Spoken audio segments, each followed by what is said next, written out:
السلام عليكم ورحمة الله وبركاته كسر دوادا برنامج كاني أنكم برنامج تالي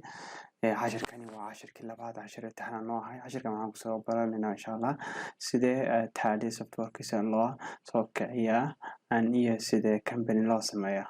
مركو هرايس عشر كواسا كسر برنامج مركا تالي سوفت وير كسر دالجريسيد كمبيوتر كذا أما ديسكتوب وحاجة معالجة أتكسر شفتت أنت أيوة كسر فولا soo marka calaamada marka ariga taliya RB waa inaa marka ugu horeyso double click ku siisaa double click ma ku siisid waqti yar ayuu qaadanayaa inuu systemka soo kaco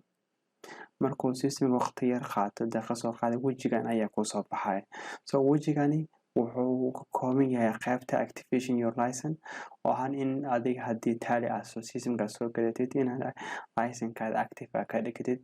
ama reactivate qaybta ahaan oo taasoo reactivate aad ka samayn kartid ama si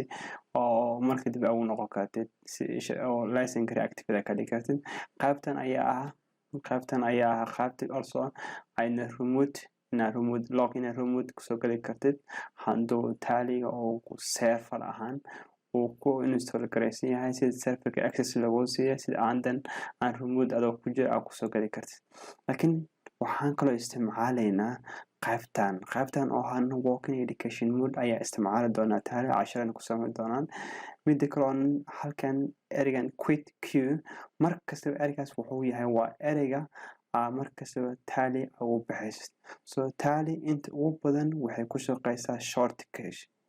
waxaa loo yaqaanaa xarfaha oo keyboard ku yaala sida alt ama control ama shift xarfahaas yar ayaa inta u badan tali loo isticmaalaa tali qaybtan kore waxaa arkaysaa tali shop waxaa kaloo arkaysaa tali language qaybta language-ka ka bedeli kartid qaybtan waxay leedahay qayb support center oo haddii oo systemka adiga aad tahay qof soo gato kambeyn ahaan uu kugu shaqeynayo inaa waxay support ahaan aad kala xiriiri kartid qaybtan kore waa qaybta halbi ahaan qaybta halbi inta badan waxay leedahay documenti handa halbi kaliya ku siino waxayna aadinaa qaybta internetka ahaan soo waa documenti marka hore loogu talagalay oo internetka ku jiro documentigan wuxuu naga caawinayaa inaan helno video hore lasoo record karay oo internet ku jiro kuwaasoo inta badan sidii activate ugu dhigaysa license marka hesho tali waxaa kaloo ka caawin doonaa iyo qaabka raacaysid marka activation sameynaysid iyo wax kasta oo pre-recording ahaan sida license tusaale ahaan serial numberka waa kana activation code-ka waa kana email administration-kaada meesha galeed iyo email confirm meesha sameeyay soo qaybtan waxay ka caawinaysaa wax kasta ahaan taasoo hor loo soo diyaariyay qolada software iska lahan soo inta iska xirno soo qaybtan waxa waaye control center-ka qaybta support center-ka iyo qaybtan halbiga soo marka aad korstaan inta ugu badan waxaa isticmaali doonaa walking education mode maadaama oo software free yahay oo loogu talagalay ardayda ama dadka ku cusub tali inay ka faa'iideystaan ilaa xad ku fahmaan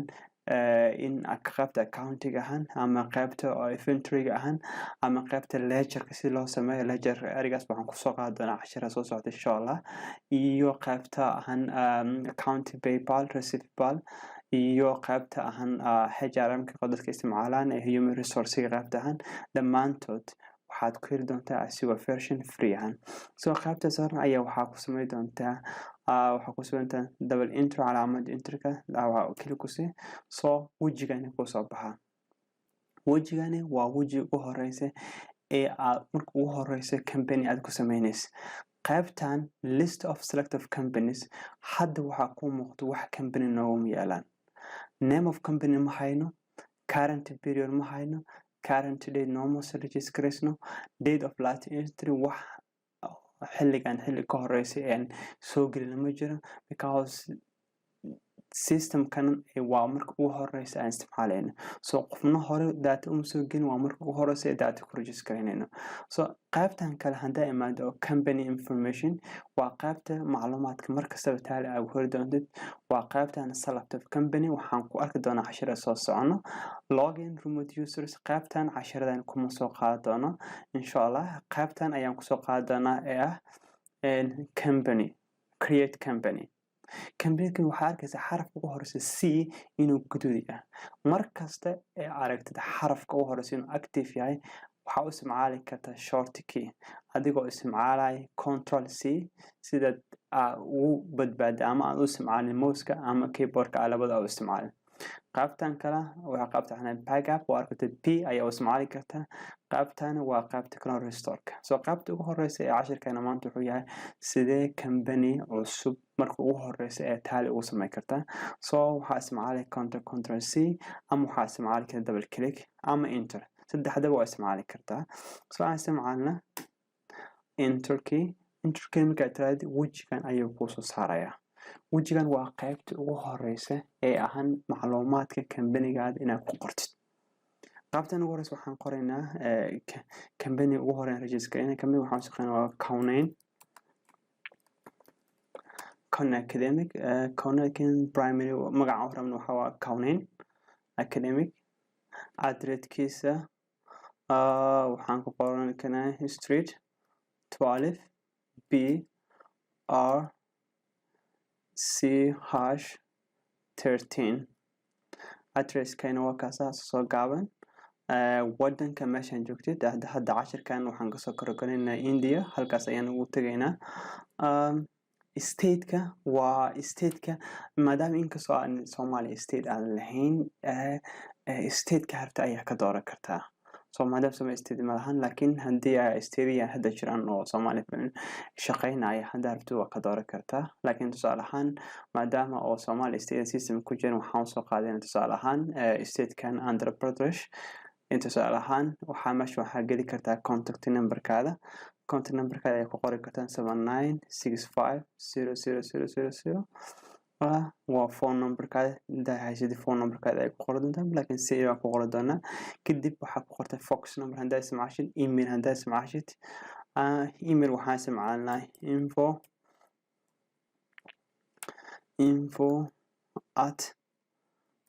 info@kaunain.com oo markasta aad nagala soo xiriiri kartaan website-ka markaas waxaa naga rabtaan www.kaunain.com ayaa markasta nagala socon kartaan soo macluumaadka adiga aad rabtid markasta meeshaas ay geli kartaa hoos ay soo degi kartaa soo financial beginner soo sanadka xagee uu kaga bilaabana financial beginner-kan book of financial literacy waxaan ku qaadi doonaa cashira soo socda laakiin cashirkan sidii hordhac ahaan wuxuu yahay sanadka wadamada way kala duwan yihiin wadamada qaarkood kale waxay ka bilaabaan sanadka bishii koobaad ilaa waxay wadaan December 30-keeda wadamada qaarkood waxay bilaabaan bishii koobaad kowgeeda ilaa sanadka kale bishii koobaad kowgeeda aan bisha koobaad bishii kowgeeda soo wadamada qaarkood kalena waxay isticmaalaan kala barka bishii lixaad ay ka bilaabaan ilaa kala barka soo hadda financial begin waxay ku xiran tahay san xisaabeedkaada goomo ka bilaabman bishii koowaad ayuu kaaga bilaabanaya oo haddana kowga bishii koowaad kaaga bilaabanaya sanadkan wuxuu kugu dhamaanaya December soo markasta barnaamij xisaabeedkaada meeshuu kaaga soo bilaabanayo ayay ku xiran tahay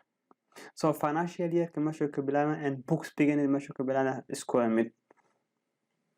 soo meeshan waxaa u baahan tahay inaad marka hore aad ku registeraysid numberka secret-ka ahaan waa in number oo maskaxdaada ku jir ahaan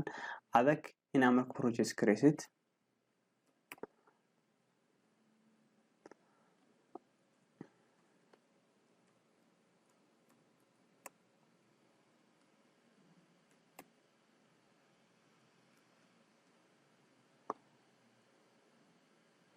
wuu liga diidan yahay soo lambarka register mar baan ku noqono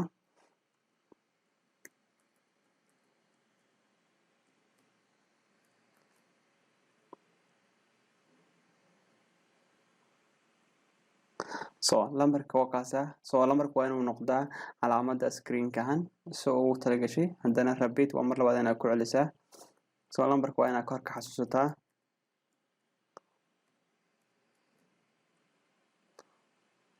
so use security control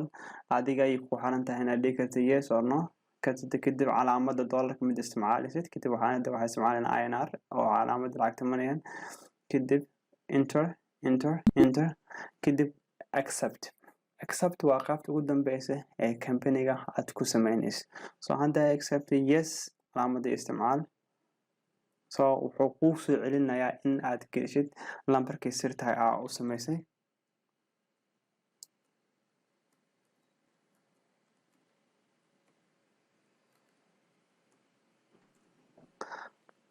like hadda waxaan sameynay marka ugu horeysay company-ga ayaan sameynay haddii aragtid qaybtan waxaa arkaysaa Conan Academic Conan current period sanadkan wuxuu ka bilaabanaa bisha 4 kowgeeda iyo maanta taariikhda mataqaanaa Thursday April 1 maadaama aan isticmaalayna